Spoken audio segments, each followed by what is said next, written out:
مختلف اسکیمز کے اندر لوگ اپنا پلاٹ لیتے ہیں، تو پھر ریٹ جب بڑھتے ہیں تو اس کو پھر بیچ بھی دیتے ہیں۔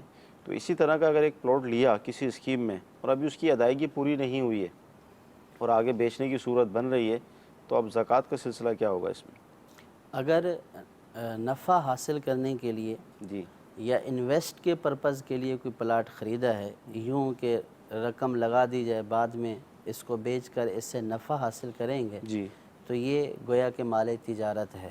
صحیح تو اس صورت میں اگر نصاب کی ساری شرائط پائی جاتی ہیں تو اس کے اوپر بھی زکوٰۃ لازم ہوگی۔ صحیح اب رہا یہ سوال کہ قیمت پوری ادا نہیں کی ہے، صحیح در حقیقت زکوٰۃ ہوتی ہے ملکیت کے اوپر۔ صحیح تو جب سودا کر لیا پلاٹ کا تو پلاٹ ان کی ملکیت میں آ گیا، صحیح تو یہ مالک یہ ہو گئے خریدنے والے۔ ٹھیک ہے اب انہوں نے جن سے لیا ہے ان کو رقم دینی ہے، صحیح تو جتنی رقم انہوں نے دینی ہے وہ ان کے اوپر قرض ہے۔ ٹھیک ہے یہ نہیں کہا جائے گا کہ ملکیت ابھی آئی نہیں ہے، صحیح ملکیت آ چکی ہے، اس کی قیمت ادا کرنی ہے۔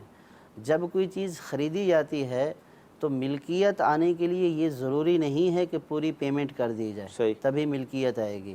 جب سودا ہو گیا اور اس نے قبضہ دے دیا ہے، سودا ہونے کے بعد ملکیت آ گئی ہے اس کے اوپر، تو اب اس صورت میں جو رقم کی ادائیگی کرنی ہے وہ قرض قرار پائے گی، پلاٹ کا مالک یہی شخص ہوگا، صحیح اور اگر نصاب کی ساری شرائط پائی جاتی ہیں تو اس کے اوپر بھی زکوٰۃ ہوگی۔ اب جو اس نے دینے ہیں رقم، وہ رقم جو ہے وہ منہا کریں گے، صحیح یعنی جو ٹوٹل ویلیو بنے گی، جو قرضہ دینا ہوتا ہے ان کو دینا ہے یا کسی اور کو دینا ہے، جتنے بھی قرضے ہوتے ہیں وہ ٹوٹل رقم سے منہا کرنے کے بعد پھر دیکھا جاتا ہے کہ نصاب بنتا ہے نہیں بنتا ہے۔ صحیح اگر یہ صاحب نصاب ہوتے ہیں قرض منہا کرنے کے بعد تو پھر اس پلاٹ کے اوپر بھی زکوٰۃ ادا کرنی ہوگی۔